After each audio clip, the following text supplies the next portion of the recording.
One of the most important elements of our programme is the focus on employability.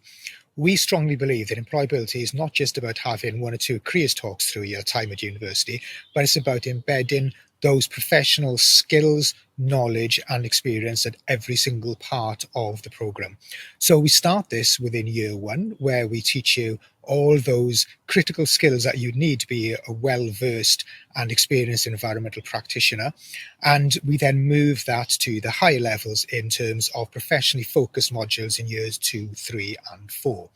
The reason for that is we like to give you that specific grounding in environmental science and management, and then we will give you a series of challenging tasks. So we don't just have simple exams and essays in order to test you. We test you in ways that develop your skills, that will give you something meaningful to put on your CV and your LinkedIn profile. We believe that the best way of giving you those opportunities is through bringing our alumni in as well. So, for example, within the environmental impact assessment, we've got a rich history there of bringing students back in, and they'll talk about their work in the workplace, what it's like to be an environmental practitioner in the field. That's one of our year 2 modules.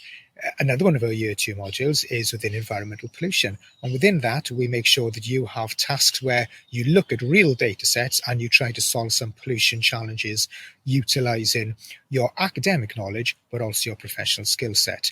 And that goes further also within our geographical information system, where you learn the practice of how to make GIS maps, make story maps, really important skills that employers are looking for. We also make sure that we give you slightly quirky tasks, like, for example, making films, so you can show to any potential employer that you know how to communicate with different types of audiences. In the later years of the course, we look at those subject areas which might sound dry in paper, but are actually really important in terms of helping you get a job and helping you thrive when you're in the workplace. So whilst environmental law might not sound particularly exciting to somebody interested in environmental science or environmental management, it is absolutely critical. It's how we manage the real world. And employers, they love to know that you understand that and that you've been tested in it in a way that is going to be challenging, where you've got to defend your findings to a board of directors, for example. And finally, we also have a module called the Sustainability Professional, which builds on what I was talking about in terms of environmental impact assessment, where each week we get alumni from the range of years to come back, and they come in from companies such as local ecological consultancies all the way up to the big engineering firms, national government, local government, and they give you tasks where you will work on a real life case study, and they will put you in groups, and then they will give you feedback afterwards. And also you have networking opportunities. Many of our students have gone on to have internships and employment opportunities as a result of those types of modules. And that's really what this degree is about. It's about giving you employment opportunities to go out there, to make the world a better place, but also to have a half-decent salary as part of that, and also to make sure that you're doing something that you feel personally fulfilled. Hi, I'm Dr. Malcolm Hudson. I'm Associate Professor in Environmental Sciences. This talk is on employability and on how some of the activities we do as part of your degree will give you a head start in what you want to do. I'm going to focus on two areas. One is on the area of environmental consultancy, and the other is in the area of scientific environmental research. So environmental consultancy, well, what is that? As I expect many of you at this stage don't really know. These are people who work as expert professionals who provide advice to developers, planners, NGOs and government on all manner of environmental aspects. It might be about trying to make your business more sustainable. It might be about trying to provide better policies regarding sustainability or environmental protection, or it might be working with developers to try to support the projects that they're on to make them more sustainable, so you reduce the impacts that they may have on the environment. We have very good relationships with some of the biggest international consultancies, and two of them actually have offices in and around Southampton. So Mott MacDonald's is a long-established environmental and engineering consultancy, particularly work on infrastructure projects. Ramboll is a company that has a Danish Scandinavian background but works all around the world, and they have a large environmental office on the edge of Southampton. Both of these major companies have in their local offices lots of Southampton graduates. It seems that they really like them. And one of the ways that we can actually open the door for them, if you like, is to make use of our contacts there. Because they've got so many graduates, we keep in touch with them regularly. We use them as guest speakers here, and they like to take on our students for placements to give students workplace opportunities, but also for them to have a look at our students to see if some of them might be suitable as the next round of employees. So one of our current graduands, someone who's waiting to receive a degree at the moment, is going to start with one of these consultancies very soon, having had a placement with them last summer.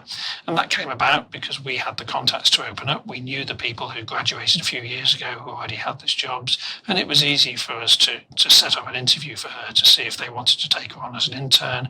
And because she did very well, they were very keen to take her on. So she'll be starting as a graduate environmental consultant later on this summer. That'll be her first job, and she'll be working in an office alongside several Southampton graduates who've gone into that job by similar routes.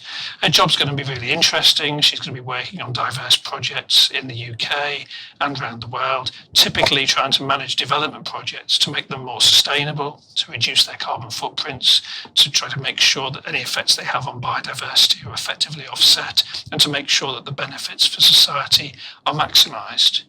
The other area I want to talk about in this little talk is research. And how as a Southampton undergraduate you can get research experience that can then lead you to having a research career if you want. Now, the normal path to getting a research career is to do a PhD, and if you listen to my talk on research and teaching, you'll hear about how we try to integrate the researchers that we have here with our undergraduate students. Our best students, we very much encourage to consider a research career if that's for them. And we've got a graduate school within our department, which has something like 30 researchers. 3 or 4 of them at the moment are people who went through our undergraduate degree route. Sometimes people do PhDs at other universities. So at Southampton, just in recent years and presently at the moment, we've got people working on marine pollution, disaster management in small island states, forest management and nature conservation in Africa. We've also had people working on urban forestry, so green space in cities, and how things like green infrastructure can make our lives better and also help to manage the effects of climate change. When they've finished doing a 3 or 4 year PhD with us, some of them will go on to be experienced academics. So going back in time a little bit, someone who went through that route is now an academic in Ireland, and she leads the National Pollinator Programme. We have another person who went through that route who works for WWF, International Research Managers on International Conservation Projects.